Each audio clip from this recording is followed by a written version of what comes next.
Assalamualaikum teman-teman Bapak Ibu. Malam hari ini kita akan ada lima perikop dan semuanya dari Injil Yohanes. Ini jarang-jarang juga gitu ya, hanya dari satu Injil saja. Oke, perikop pertama itu Yesus pergi ke Yerusalem untuk Hari Raya Pondok. Nah, ini menarik ya, bahwa Yesus sendiri dia mengalami tantangan dari saudara-saudaranya itu ya. Jadi dia mengalami tantangan bahkan dari orang yang dekat dengan dia, yaitu saudara-saudara. Yang kedua, kita akan bahas mengenai pada akhirnya Yesus pergi ke Hari Raya Pondok Daun, walaupun memang secara diam-diam.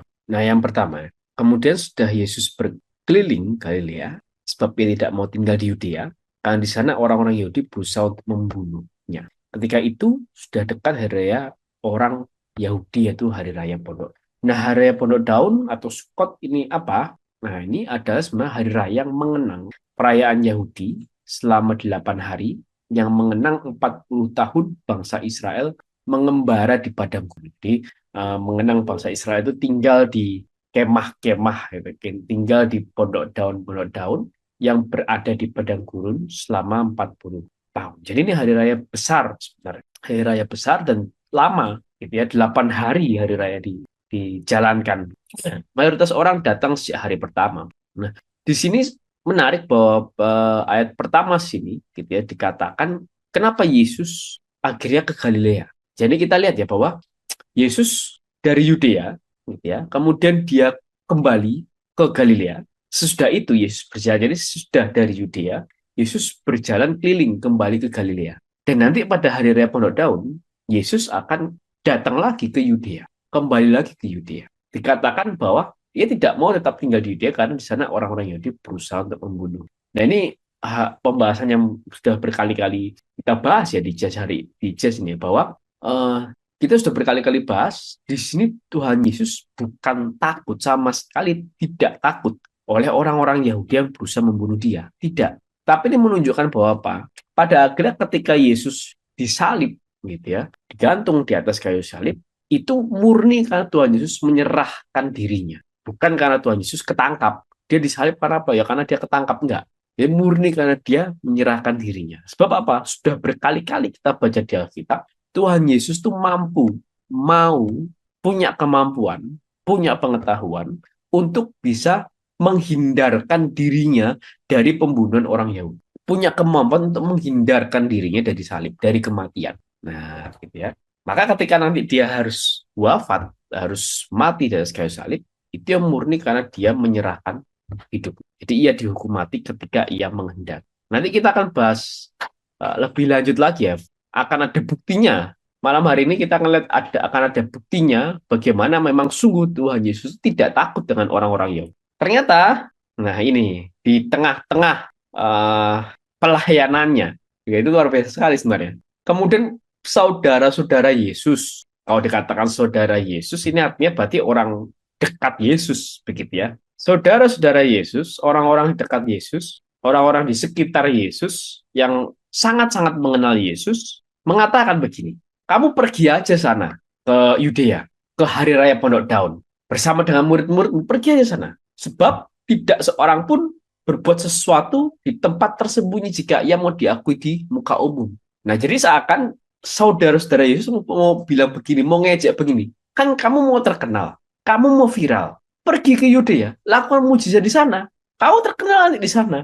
Nah, gitu ya. Dan para bapak-bapak gereja semua sepakat, para bapak-bapak gereja, para penafsir semua sepakat bahwa saudara-saudara Yesus itu ini bukan mau untuk mendorong Yesus maju, tidak. Tapi ini murni untuk apa? Mencela Yesus. Murni untuk menuduh Yesus. Murni untuk mengejek Yesus. Karena buat mereka, bayangin ini saudara-saudara Yesus gitu. Buat mereka, saudara-saudara Yesus ini masih memiliki konsep yang rendah tentang Yesus. Siapa sih Yesus ini? Oh, cuma saudara kita. Ini kita lihat, kita kenal orangnya. Kita tahu masa kecilnya. Kita tahu dulu dia bagaimana. Orang kayak gini kok diikutin orang. Orang kayak gini. Kira-kira begitu. Itu pandangan saudara-saudara Yesus. Memang miris sih sebenarnya ya. Justru orang-orang terdekat Yesus lah tidak melihat keilahian Yesus gitu ya. Dan ini kenapa bisa begitu? Karena apa? Ada ketakutan dan kesombongan bahkan dari saudara-saudara Yesus. Ada iri hati mungkin dari saudara-saudara Yesus. Bahkan menurut Cornelius a Lapide, begitu ya, saudara-saudara Yesus ini berharap kalau Yesus itu viral di Yudea, viral di Bait Allah, terkenal dia di pusat peribadatan orang Yahudi, harapannya Pak, mereka juga ikut terkenal. Jadi mereka ini pansos, panjat sosial gitu ya. Mereka tuh berharap kalau Yesus terkenal, mereka juga ikut terkenal. Jadi mereka tuh berharap begini, yuk kita pergi bareng-bareng ke Bait Allah, ke Yudea, ke Yerusalem, supaya nanti pas kamu sampai ke sana lakukan mujizat, kamu terkenal, kita pun ikut terkenal. Nah, jadi ada ketamakan, ada keserakahan, ada ambisi mereka sendiri di situ. Ini saudara-saudara Yesus. Memang ironi sih, sangat-sangat ironi begitu ya. Nah, dan Yohanes 7 ayat 5 juga menegaskan sebab apa? Saudara-saudara Yesus sendiri pun tidak percaya kepadanya. Nah, ini sangat ironi memang. Sudah kita pernah bahas waktu itu ketika Yesus kembali ke Nazaret, kampung halamannya, tempat dia di mana dibesarkan.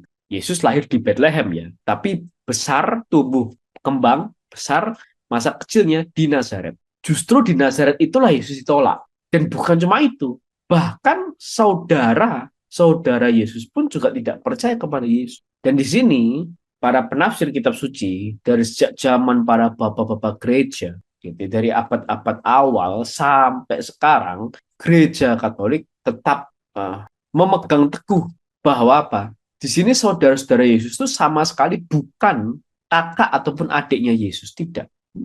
Saudara-saudara Yesus sama sekali bukan kakak atau adik kandungnya Yesus, sama sekali bukan. Dengan kata lain, saudara-saudara Yesus ini sama sekali bukan anak dari Bunda Maria, tidak. Karena gereja dari sejak abad-abad pertama, abad awal sampai sekarang percaya bahwa Maria itu perawan abad. Tidak pernah ada satu laki-laki pun masuk ke dalam Maria, sedikit pun, 1 senti pun tidak pernah.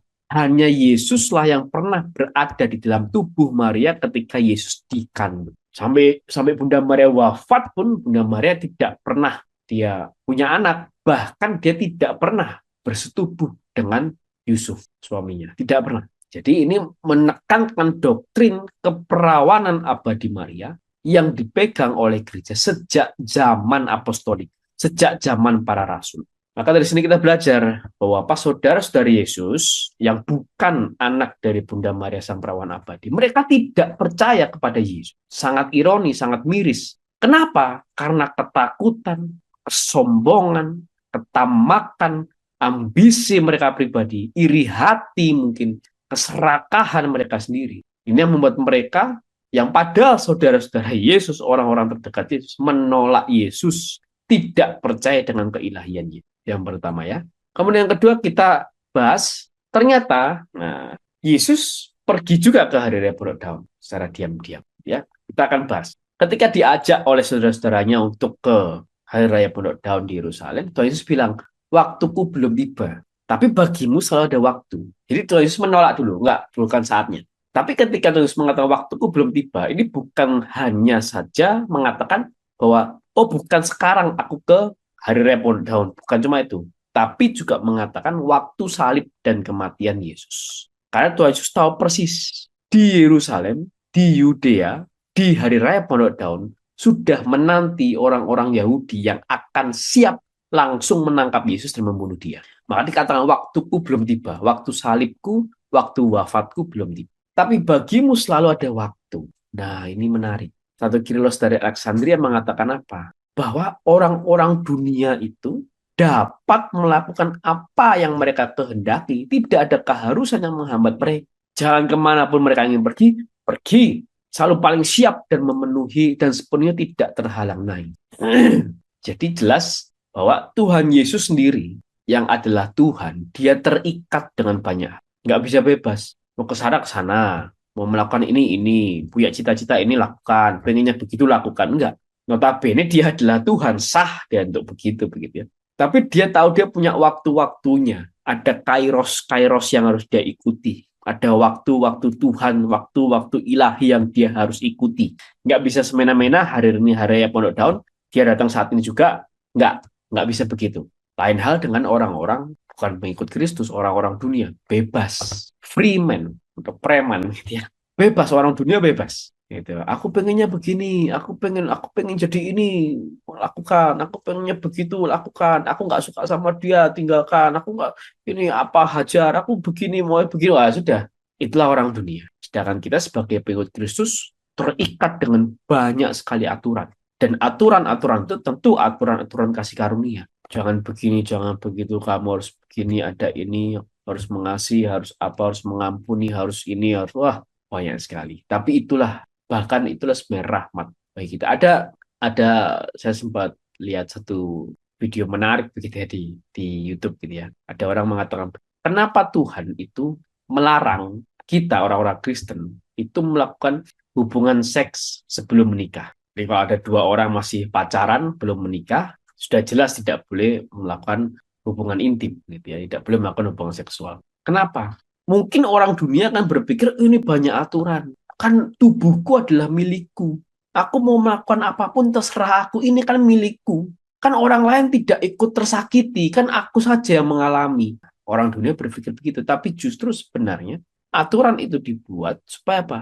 Karena Tuhan mau melindungi kita, gitu. Tuhan mau anaknya terhormat, ya. Tuhan mau anaknya tetap kudus, tetap suci sampai di waktu yang memang sudah Tuhan sahkan oleh dirinya sendiri. Begitu ya. Itu sebagai gambaran bagaimana aturan-aturan itu justru dibuat untuk melindungi kita, gitu ya. Nah, dunia tidak dapat membenci kamu, tapi ia membenci aku sebab aku bersaksi tentang dia bahwa pekerjaan-pekerjaan aja. Nah, ini jadi Tuhan Yesus tahu persis kenapa orang Yahudi akan membunuh dia. Kenapa orang Yahudi tidak suka dengan Yesus? Alasannya karena apa? Tuhan Yesus tidak berhenti menegur orang-orang Yahudi. Tidak berhenti menegur para ahli Taurat, para orang-orang Farisi. Karena para orang Yahudi, para ahli Taurat, orang Farisi, para imam tidak suka dituduh oleh Yesus atas perbuatan-perbuatannya yang tidak pantas. Nah, tapi nah ini, pada akhirnya, sesudah saudara Yesus pergi, Yesus pun juga pergi ke sana. Jadi Tuhan Yesus sebagai seorang Yahudi yang baik dan benar, taat terhadap peraturan peribadatan Yahudi. Jadi Tuhan Yesus pasti datang ke hari raya Pondok Daun. Cuman nggak pergi bareng-bareng bersama saudara-saudara Yesus yang ngece tadi, gitu ya. Dia nggak pergi bareng-bareng, dia pergi di tengah. Jadi Tuhan Yesus itu kira-kira pergi kan 8 hari itu. Ya bahasa dia, hari raya Pondok Daun itu kan durasinya 8 hari. Bisa jadi Tuhan Yesus datang di tengah-tengah di hari keempat, gitu kira-kira. Ya. Jadi tidak sejak hari pertama. Tapi pada akhir dia akan datang. Nah ini supaya menunjukkan kembali lagi, Tuhan Yesus tidak takut oleh orang-orang Yahudi yang membunuh dia. Tidak. Tapi dikatakan Tuhan Yesus pun datang dengan diam-diam supaya apa? Ya supaya dia jangan jangan belum waktunya dia untuk mati, belum waktunya dia untuk ditangkap gitu. Tapi kita akan lihat apa sih maksud Tuhan Yesus kok dia tetap pergi walaupun dia menunda begitu ya, tidak pergi sejak awal, tidak pergi bersama saudara-saudaranya dan dia kenapa dia pergi secara diam-diam bahkan. Ini menarik sangat. Nah, kemudian orang-orang ribut lah gitu kan dan orang Yahudi juga sudah nyari Yesus, mana Yesus nih, mana Yesus. Karena memang orang Yahudi siap untuk menangkap, siap untuk membunuh Yesus begitu ya. Dan orang-orang saling berbisik gitu, dia orang baik ada, ya ada yang mengatakan ia menyesatkan rakyat ya, dan seterusnya. Nah, ini sebenarnya satu penghiburan ya bagi setiap orang Kristen yang mengalami hal yang serupa. Maksudnya bagaimana? Yesus saja difitnah, Yesus saja disalahpahami, Yesus saja tidak dimengerti. Dia kurang baik dan kurang benar apa begitu? Dari kata-katanya baik dan benar, dari tindakannya baik dan benar, orang yang sudah sesempurna itu pun masih difitnah, masih disalahpahami. Apalagi kita yang nggak sempurna, oh sudahlah. Jadi kita sudah makanan sehari-hari untuk disalahpahami, untuk difitnah, begitu kan? Yesus saja mengalami hal yang serupa. Maka ini penghiburan bagi setiap orang Kristen yang mengalami hal yang serupa. Maka dari sini kita belajar bahwa sebagai pengikut Kristus harus siap tidak bebas melakukan sesuatu suka hati, berani menegur meski menghadapi ancaman, tidak takut menderita namun tetap berhati-hati dan tidak takut difitnah. Maka dari perikop ini kita belajar apa? Bahwa saudara-saudara Yesus itu yang adalah bukan anak dari Bunda Maria sang perawan abadi, dia tidak percaya kepada Yesus. Kenapa ya? Karena ketakutannya, kesombongan mereka, ketamakan mereka, iri hati mereka, keserakahan mereka, dan ambisi mereka. Walaupun ini memang ironi sekali begitu ya. Justru saudara-saudari Yesus, orang terdekat Yesus, yang sudah kenal Yesus sejak lama, sejak kecil, kira-kira seperti itu, tapi malah dia yang justru tidak percaya dengan. Sebagai pengikut Kristus, kita juga harus siap tidak bebas melakukan sesuatu suka hati. Terikat dengan banyak sekali aturan, terikat dengan banyak sekali hal-hal yang harus menjaga kesucian dan kekudusan kita, hal-hal yang harus menjaga kita untuk jauh daripada dosa, begitu ya. Kemudian berani menegur meski menghadapi ancaman, tidak takut menderita, namun tetap berhati-hati dan tidak takut difitnah.